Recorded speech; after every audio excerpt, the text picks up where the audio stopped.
தாமரை TV நேயர்கள் அனைவருக்கும் வணக்கம். இன்று நம்முடன் இணைந்திருக்கும் சிறப்பு விருந்தினர் தமிழக பாஜகவின் மருத்துவமனை மாநில செயலாளர் ராஜ்குமார் அவர்கள். சார் வணக்கம் சார். வணக்கம் பிரணவ். நேயர்களுக்கும் வணக்கம். கேரளாவில் ஒரு 1.5 வயசு குழந்தை, அந்த அம்மாவுடைய ரெண்டாவது கணவர், அவங்க வந்து ஒரு வருஷமா 6 மாதம் இருக்கப்போ லிவிங்கில் இருக்க ஆரம்பிச்சிருக்காங்க. ஒரு வருஷமா டார்ச்சர் பண்ணியிருக்காங்க. போஸ்ட்மார்ட்டத்தில் என்ன கண்டுபிடிச்சிருக்காங்கன்னா 56 காயங்கள் கண்டுபிடிச்சிருக்காங்க. இந்த ரீசெண்ட் டயத்தில் இப்போ உள்காயம் குழந்தைனா சீக்கிரம் காயம் ஆகிடும், உள்காயத்தில் ப்ளீடிங்கில் இருந்து இறந்து போயிருக்காங்க சொல்லியிருக்காங்க. இது என்ன மாதிரியான ஒரு மனநிலையில் இருந்திருப்பாங்க சார்? ஒரு குழந்தை அடிக்கிறோம் அப்படின்னா ஒரு ஹியூமன்னஸ் இருந்தாவது அட்லீஸ்ட் நிறுத்திருப்பாங்க. அந்த ஹியூமன்னஸ் கூட இல்லாமல் இருக்காங்க. சைக்காலஜி அஃபெக்டடாக இருப்பாங்களா? எதனால அந்த மாதிரி பண்ணுறாங்க சார்? இதே வள்ளுவர் பற்றி பேசுங்க. வள்ளுவர் சொல்லியிருப்பாரு, குழல் இனிது யாழ் இனிது என்பார் தம் மக்கள் மனநிலை கேளாதான். நம்முடைய பசங்க அழுதாக கலாட்டா பண்ண கூட நம்மளுக்கு அழகா தெரியும் ஒரு அம்மாவுக்கு. அப்பேற்பட்ட ஒரு அம்மா தன்னோட குழந்தையே திருப்பி அடிக்கணும்னா ரொம்ப அழகா நீங்க சொல்லியிருந்தீங்க. இந்த ராட்சசின்னு ஒரு வார்த்தை நீங்க சொல்லியிருந்தீங்க. இதுதான் ராட்சசி, பக்கா ராட்சசி. இந்த வியாதிக்கு பேரு cafes syndrome, CAFFEY. Cafe coffee டேல CAFFEY. பேட்டர்டு பேபி போட்டு அடி பேட்டர் பண்றது. இங்க எல்லார்ட்டையும் ஒரு ரொம்ப திடுக்கிடும் செய்தி சொல்றேன். 2007 ஒரு பெரிய ஆய்வு பண்ணியிருந்தாங்க. இந்தியாவில் 7 மாநிலங்களில் பார்த்துருந்தாங்க. 7 மாநிலங்களில் பார்த்தா பேட்டர்ட் பேபி, ஒரு குழந்தைய அடிக்கிறது, சைல்டு அபியூஸ், பிசிக்கல் அபியூஸ். அதாவது 4 முறை அல்லது 5 முறைக்கு மேலே ஒவ்வொரு மாதமும் அந்த குழந்தைய, அதாவது ஒரு மார்க் வர்ற மாதிரி அடித்தா அல்லது ஒரு மருத்துவர்கிட்ட எடுத்துகிட்டு போகிற அளவுக்கு அடித்தா தான் பேட்டர்ட் பேபி. இப்போ நாங்களாம் எங்கள் அப்பாக்கிட்ட டெய்லி வாங்குவோம் சின்ன பசங்க. நானும் என்னோட பையன் வளரும் போது ஒரு வாட்டி 2 வாட்டி போது அடிச்சிருப்பேன். அது ஒரு 10 வருஷத்துல. இது 4-5 வாட்டி ஒவ்வொரு மாதம். அந்த கணக்கு எடுத்தா இந்தியாவில் 69% இருந்துச்சு. இன்னொன்று சிட்டியில் எடுத்து பார்த்தா 80% இருந்துச்சு. So we have got 2 statistics. 69%, 80%. Sir, அது குழந்தைங்க தப்பு பண்ணக்கூடாதுன்னு கண்டிக்கிறது.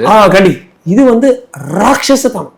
அதாவது ஃபர்ஸ்ட் ஆஃப் ஆல் இந்த அம்மாவும் இந்த 2வது கணவன்ல அவங்களுக்கு இந்த குழந்தைய ஒரு நியூசன்ஸ். அவங்க ஜாலியாக டிவி பார்க்குறது, அவங்க பேசிட்டு இருக்கிறது, அவங்க உல்லாசமாக இருக்கிறதுக்கு இந்த குழந்தைய ஒரு தடையாக அவங்க பார்த்து என் சனியிலே நீ இருக்கிறேன்னு சொல்லி, ப்ளஸ் அது முதல் தந்தையுடைய குழந்தைங்கிற எந்தவித ஒரு ஈர்ப்பு இல்லாத ஒரு தூரம் இருக்கும்.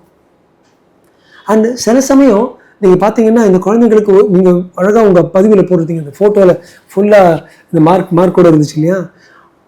இந்த குழந்தைங்களுக்கு திருப்பி ஃப்ராக்சர்ஸ் வரும். சில அசுரிகள், சில ராட்சசிகள் எடுத்து இந்த ஹார்ட் பிளேட் மேலே உட்கார வச்சிருவாங்க. இங்கிலாண்டில் நாங்கள் இருக்கும்போது இந்த பாட்டம் பாட்டு, புட்டம் பாட்டு, தொட பாட்டுலாம் திருப்பி எரிஞ்சு வரும் குழந்தைங்களுக்கு. கத்துதான் இந்த அம்மாவுக்கு கோவமா எடுத்துட்டு அப்படியே ஹார்ட் பிளேட்ல உட்கார வச்சிருவாங்க. Can you imagine? ஒவ்வொரு தெருமுனையிலையும் பார்த்தீங்கன்னா ஃபர்டிலிட்டி சென்டர், சென்னையில், கோயம்புத்தூர்ல, மதுரையில், எங்க பார்த்தாலும் உங்களுக்கு குழந்தை வேணுமா, கருமையம்னு போடுறோம் ஒரு பக்கம். இன்னொரு பக்கம் ஒரு சில ராட்சசிகள், நீங்க சொன்ன வார்த்தை தான் சரி பண்ணணும். இந்த ராட்சசிகள் ஒரு மென்டல் கேஸுங்க.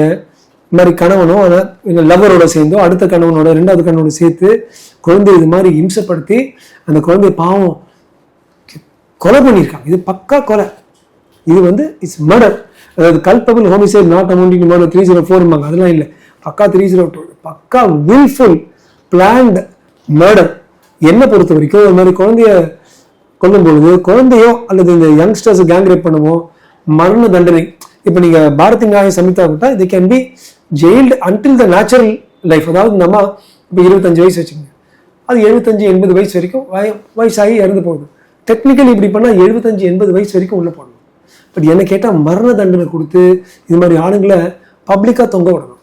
ஒரு சிலர் வந்துடுவாங்க இந்த ஹியூமன் ரைட்ஸ் ஆளுங்க. இது அவங்களுக்கு என்னமோ ஒரு மென்டல் கேஸு. இதே தான் அந்த மென்டல் கேஸ். அதுவும் கேட்கணும்னு நினச்சேன் சார். இப்போ இந்த மாதிரி மென்டல் டேர்ம் சொல்லியிருந்தீங்க, சைக்காலஜிக்கல் டேர்ம் சொல்லியிருந்தீங்க, இந்த மாதிரி ஒரு சிண்ட்ரம் இருக்குது அப்படின்னு சொல்லிட்டு அதை காரணம் காட்டி எப்படி இவங்களுக்கு ஒரு லாயர் கண்டிப்பாக கோர்ட்டில் அப்பாயின்மெண்ட் பண்ணுவாங்க. அது ரூல்ஸ் லா சொல்லியிருக்கு. இப்போ அப்படி அப்பாயின்மெண்ட் பண்ணக்கூடிய லாயர் இவங்களுக்கு இந்த சிண்ட்ரம் இருக்குது அப்படின்னு சொல்லிட்டு வாதிட்டாங்க அப்படின்னா இவங்களை ரிலீஸ் பண்ணுறதுக்கு வாய்ப்பு இருக்கா, இல்லை கண்டிப்பாக தண்டனை கிடைக்குமா? நான் ஆல்மோஸ்ட் கட்டாயமாக தண்டனை கிடைக்கும். ஆனால் மரண தண்டனை தப்பிச்சுட்டு அவங்களுக்கு 20 வருஷம் அல்லது மேபி நேச்சுரல் லைஃப். என்ன கேட்டால் இவங்களுக்கு நேச்சுரல் லைஃப் கொடுக்கணும். ஆனால் அடுத்த 40-50 வருஷம் உள்ள இருக்கணும். எல்லாரும் சொல்ல அந்த குழந்தை கொண்டவங்களுக்கு தான் ஆகணும்னு. ஏன்னா குழந்தைங்களை இது மாதிரி அடிச்சு இது மாதிரி கொள்றது, குழந்தைங்களை கேங் ரேப் பண்றது, 1.5 வயசு குழந்தை கேங் ரேப் பண்றது, இது எல்லாமே இது மாதிரி ஆட்கள் எல்லாமே என்னை பொறுத்த வரைக்கும் இந்த சிறுமியை நீ கொன்னியா, நீ அந்த சிறுமியை கொண்டா நீ தான் கிருமி, டெங்கு மலேரியா கிருமிங்களா, இதுங்க தான். இதுங்களை ஒழிச்சு நாசம் பண்ணணும். ஐம் சாரி, பரவாயில்ல உங்களுக்கு இன்னொரு சான்ஸ் கொடு, இதெல்லாம் வேண்டாம். அப்படி ஒரு ஜட்ஜி இவங்களெல்லாம் விட்டா இவங்களோட ஜட்ஜோடைய குழந்தைங்களை வந்து இந்த மாதிரி ஆட்களோட விடுவாங்களா? விட மாட்டாங்க. அப்போ ஏன் இவங்களை சமுதாயத்தை விடணும்? கேங் ரேபிஸ்ட், இந்த மாதிரி சைல்டு கில்லர்ஸ், இவங்களெல்லாம் நம்ம சமுதாயத்தில் இடமே இருக்கக்கூடாது. ஒரு வழியாக அவங்கள அனுப்பி விட்டுருணும்.